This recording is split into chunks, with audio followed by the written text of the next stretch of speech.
Picture this.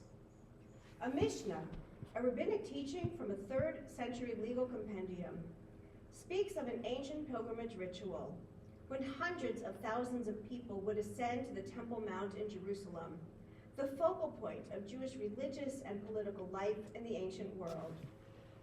The crowd would enter the courtyard in a mass of humanity, turning to the right and circling counterclockwise around the enormous complex, exiting close to where they had entered. But someone suffering, the text tells us, the grieving, the lonely, the sick, someone to whom something awful had happened, that person would walk through the same entrance and circle in the opposite direction, just as we do when we're hurting, every step against the current. And every person who passed the brokenhearted would stop and ask, "What happened to you?" "I lost my mother," the bereaved would answer. "I miss her so much." Or perhaps, "My husband left." Or, "I found a lump." Or, "Our son is sick. I just feel so lost." And those who walked from right to left, each one of them would look into the eyes of the ill, the bereft, the bereaved. "May God comfort you," they would say, one by one. "May you be wrapped in the embrace of this community." 2,000 years ago, the rabbis constructed a system of ritual engagement built on a profound psychological insight. When you are suffering, when your loved ones hover between life and death, when you feel hemmed in by the darkness, when all you want is to self-isolate, because who would understand anyway? You show up. You root your suffering in a context of care. But even as you step into community, you don't pretend that you're okay. You're not okay, which will be obvious to anyone who looks at you. You wear your troubles on the outside. The whole world moves seamlessly in one direction and you in another. And even still, you trust that you won't be marginalized, mocked, misunderstood.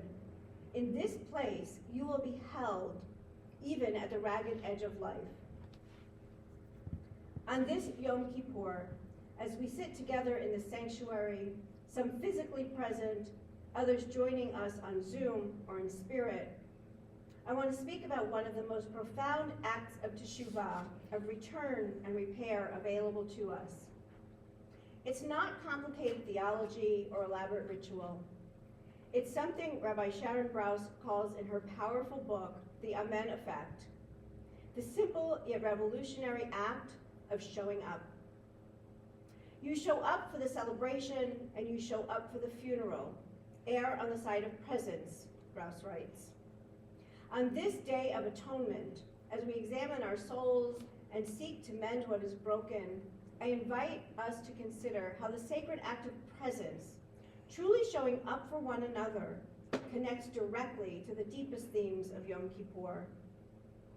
We live, as Rabbi Brous observes, in a time of loneliness and isolation, social rupture and alienation. The question she poses resonates deeply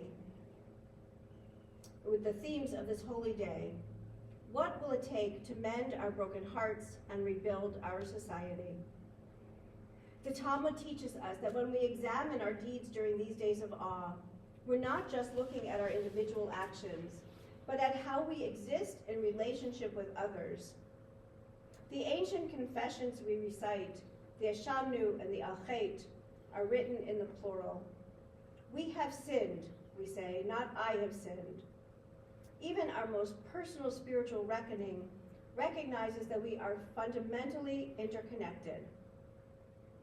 This is precisely what the Amen Effect illuminates. Our individual healing and our communal repair are inseparable.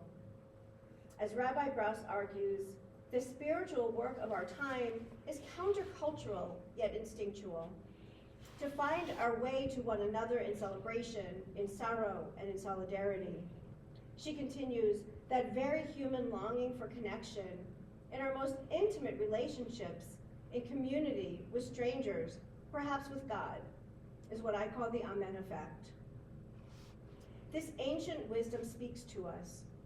Judaism in general, but especially now, is not practiced in isolation, but in relationship. We understand that the sacred is found not just in study or prayer, but in the simple act of being present for one another. In this sacred space, the ancient rabbis taught, we encounter one another not as strangers, but as fellow travelers of the human journey. Rabbi Brous teaches us that showing up is both simple and profound. It means being present in moments of joy and pain, vulnerability and possibility. It means choosing to invest in relationships of shared purpose and build communities of care. We do this when we choose presence over absence, when we choose connection over isolation. Think about the people in your life who have truly shown up for you. Not the ones who offered advice or tried to fix your problems, but the ones who simply stood with you in your joy and sat with you in your sorrow. They understood what Rabbi Brous calls our most basic human instinct, the yearning for real connection. The word amen means so may it be, or let it be true. When we say amen to someone's blessing or prayer, we're not just agreeing with words. We're affirming their experience, witnessing their truth, showing up for their spiritual moment. The amen effect suggests that this kind of witnessing, this sacred act of showing up, has the power to transform not just individuals, but entire communities. It's what happens when we move beyond the surface level, how are you, to genuine presence and care. This is one of the things that makes our congregation so special. In a small congregation such as ours, we can know each other's names, each other's stories, each other's struggles and celebrations. We can show up for the bar mitzvah and the funeral. We can be present for the moments of doubt and the moments of faith.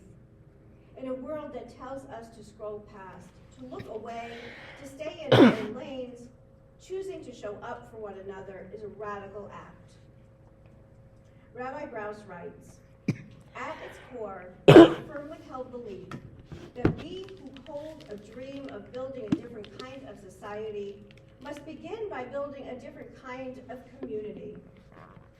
This is the work of teshuvah on a communal level, returning to the fundamental truth that we belong to each other and that we're responsible for one another.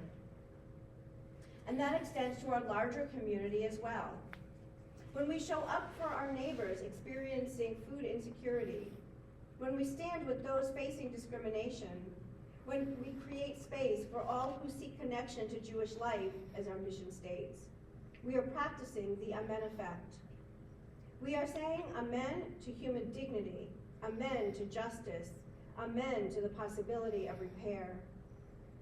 As we embark on the new year of 5786, I invite you to consider this practice inspired by the amen effect.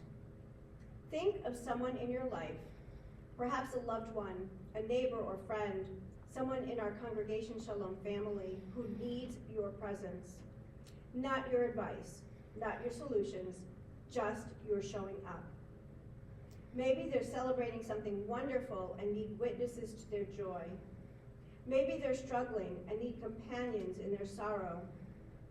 Maybe they're simply existing, which in this complicated world is itself an accomplishment worth acknowledging. In the Jewish tradition, we believe that God's presence, the Shekhinah, rests where people gather in genuine community. The amen effect reminds us that we can create that divine presence by the simple yet radical act of showing up for one another. Yom Kippur promises us that teshuvah, return, is always possible. We can return to our better selves, to our deepest values, to right relationship with others and with the divine. The amen effect suggests that one of the most powerful forms of return is returning to presence, to the commitment to show up for one another in all of life's moments. Rabbi Brous reminds us that hope may be the simple Hope may be the single greatest act of defiance against politics of pessimism and against a culture of despair. On this Day of Atonement, choosing to show up for one another is itself an act of hope. It's a declaration that we believe in repair, in possibility, in the sacred potential that emerges when people choose presence over absence, connection over isolation. Your first opportunity to show up for one another will take place tomorrow evening as we join together to break our collective fast. In the simple act of sharing food and conversation, we can choose presence. We can err on the side of being there for one another. For in the end, the most powerful prayer we can offer, the most meaningful teshuvah we can make, the truest way we can honor the sacred in our midst is this: show up, be present, say amen to each other's lives by offering the gift of our attention, our care, our witness. May this Yom Kippur inspire us to greater presence. May we find our way to one another in celebration, in sorrow, and in solidarity. And may we continue to build, here at Congregation Shalom, the kind of community where all are welcomed, witnessed, and held, and where every single one of us engages in the sacred act of showing up. Gamar Chatima Tova, may you be sealed in the book of life for goodness and blessing, and may that life be rich with presence, connection, and the transformative power of showing up.